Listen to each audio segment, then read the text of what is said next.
Hey folks, I am Kevin Iole. Welcome to Yahoo Sports, and UFC 276 will be on July 2nd at T-Mobile Arena in Las Vegas. It is a killer card, especially that main card. There are so many stars up and down that card, so many great fights, which I think is continuing the run the UFC has been on. UFC 275 was wild. The main event is one that a lot of people are really looking forward to seeing. Israel Adesanya will make another defense of his title, this time against the number one contender, the Killa Gorilla, Jared Cannonier. Jared joins me right now. Jared, how are you, my friend?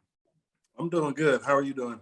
I'm doing great. You know, I was looking at your record earlier, and it's pretty amazing. You have already fought in your young career 6 former UFC champions. One was an interim champion, but Robert Whitaker, former middleweight champion, Kelvin Gastelum, former interim champion, Anderson Silva, of course, legend middleweight champion, Jan Blachowicz, Glover Teixeira. I mean, that's pretty. So my question to you to start this interview would be this: what does facing that level of opposition do to you going into this title fight with Israel Adesanya? What is the benefit you get out of having fought those kind of guys? It's definitely a confidence boost. It's definitely a nudge in your ego when you realize, hey, I've only lost to champions and former champions and, title challengers and stuff like that. Outside of one, Sean Jordan, who's just a big animal, big bear of a man anyway. But yeah. But it's a little bit of confidence, a little bit of a boost of my ego. But yes, good stuff. It feels good to know that I lost to the cream of the crop. You're coached by John Crouch at the MMA lab in Arizona. And I want to ask you about John because, I think a lot of people in the business know what a good coach he is. And you're an example of that. Like, since you've been with him, you've been on a major league role. What is it that he has done for you to help you take your game to the next level?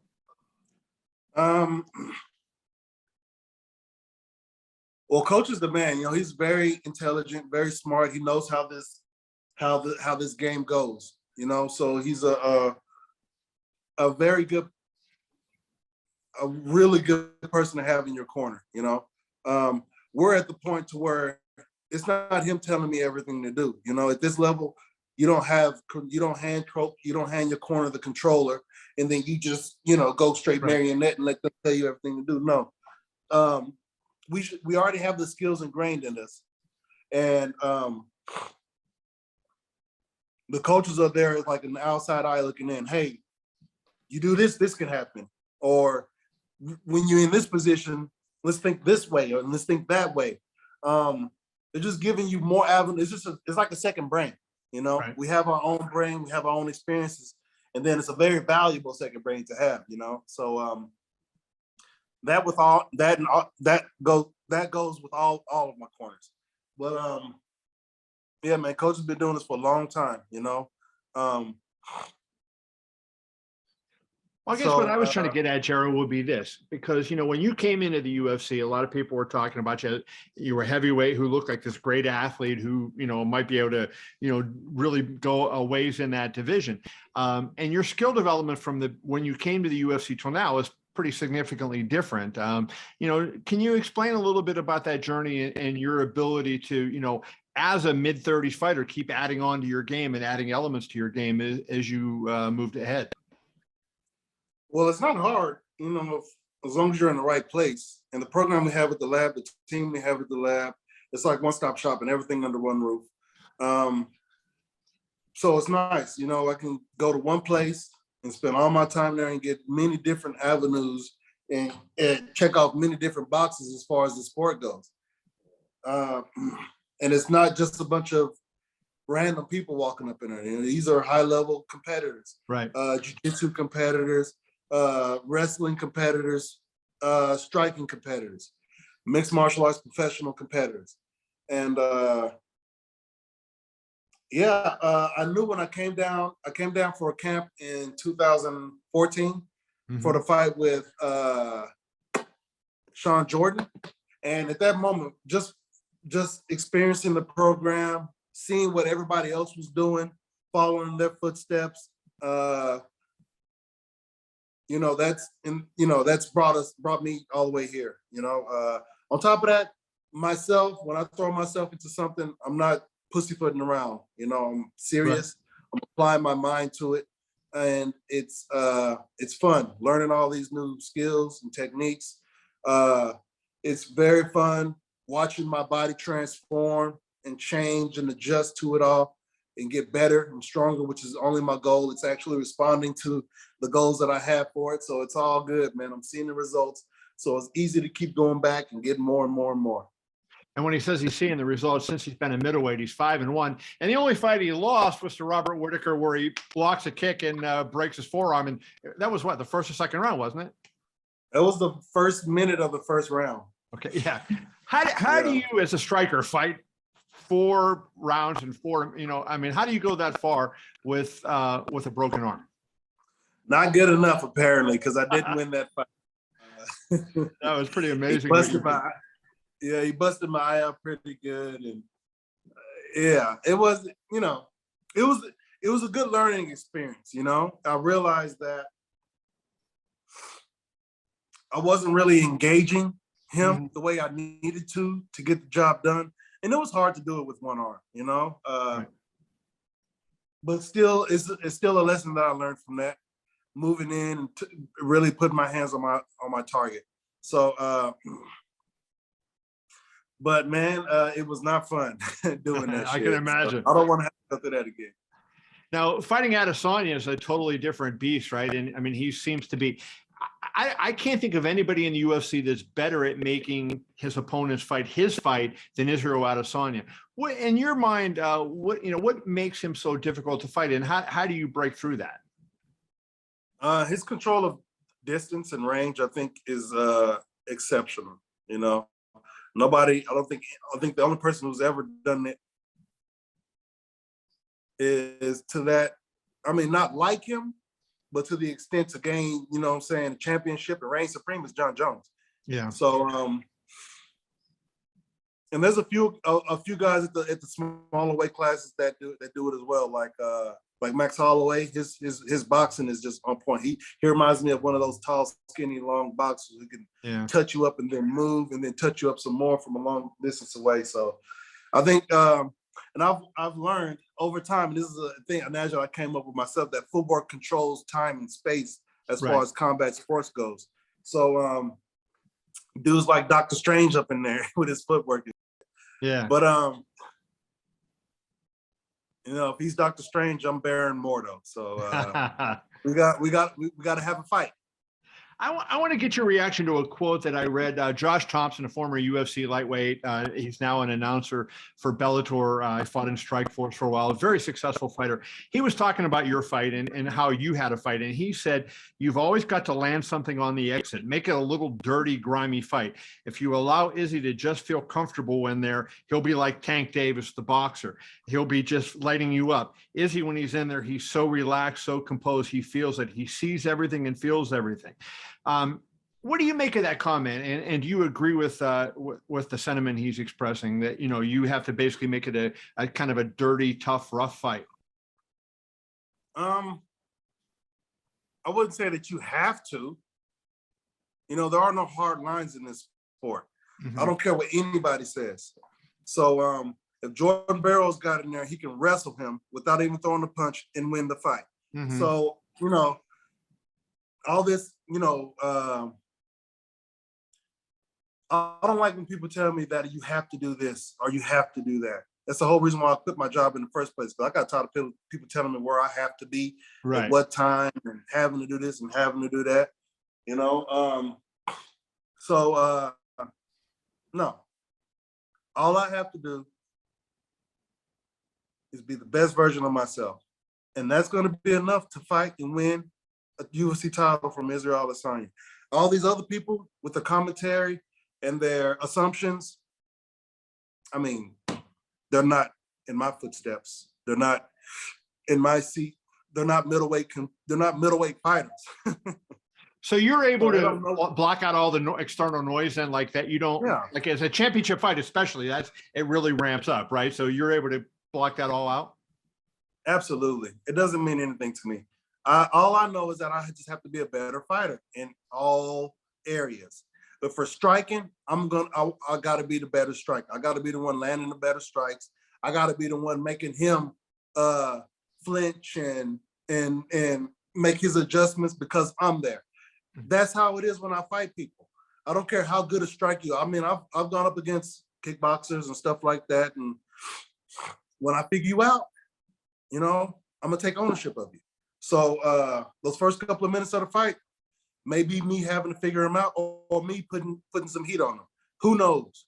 But everything he does, I'm gonna be watching. I'm gonna be reading. I'm gonna be poised and ready to make him second guess every action he has, every action, every move that he makes. I want to negate it. I want him to be the one in his head. So that's my style, man. When I get in there, like I said, the ref says go, I want to get bigger and bigger and bigger. And my opponent's going to get smaller and smaller and smaller. The cage is going to get smaller and smaller and smaller till my opponent feels like there's nowhere else to go. Nowhere else to move. You know, everybody has their own journey as they get to the top. You know, Glover Teixeira, you know, when he won the championship, everybody was so happy for him for all he had gone through to get it. And, you know, you're interesting. You know, you were working a full-time job when you started MMA, right? I mean, it's, you know, you were working for the FAA for a while. And I wonder, like, if you pull this off and accomplish this, you know, it's a huge feat in your life and in your career. When you reflect on your journey, can you talk about what the significance of this would be to you to be the UFC middleweight champion? I haven't really thought about the significance of being the middleweight champion. Again, that's going way into the future. And when I start saying it's going to be like this, I put that moment in a box and I have to adhere to it in order to make it happen. And I don't want to adhere to anything that I don't want to adhere to. And as far as the future goes, I don't want to adhere to. I want to adhere to the present, and whatever happens in the future, I want to be prepared for it. So I don't focus on what it's going to feel like to be the UFC champion. It's going to feel like being Jared Cannonier, like nothing else. Nobody's ever experienced, and nobody's ever going to be able to experience. Is that something that you've gotten better at in terms of, as you've gotten experience, not looking ahead and not allowing yourself to start think what it might mean or what might happen? You know, is that what part of your journey, the fact that you learned those lessons along the way? I think that's a life lesson that I learned, not necessarily from mixed martial arts. It's just a life lesson that I learned. Again, focusing on the future brings about stress and anxiety. You know what I'm saying? What may or may not be, what's going to happen. And now I got to go do this just to make sure it happens, and like that. You know, no, I don't like handcuffing myself in that regard. Right. So I'm not a prisoner to my thoughts. You know, my thoughts are, I want to use my thoughts to liberate myself. You know, my thoughts will express what's in my soul. So that's me, man. Being middleweight champion will be nothing compared to being alive. So life is going to continue to go on, and the belt may go away. You know, after I get my 16 rubies, the belt may go away. That's a lot of rubies, baby. A lot of rubies. I obviously don't know what's in your soul, but I do know what's in this, right? That right hand of yours. And it seems like when you land that, it changes a lot of fights and different things happen. How much do you think your power is a benefit to you? Like, because not even when you land your clean punch, but it just seems like you have that natural power when you touch guys, it makes them react. You know, how much do you feel like that is a benefit to you? It's a huge benefit. It's a huge benefit to me. Because usually when I hit somebody and knock them out, I'm not even trying to knock them out. Yeah.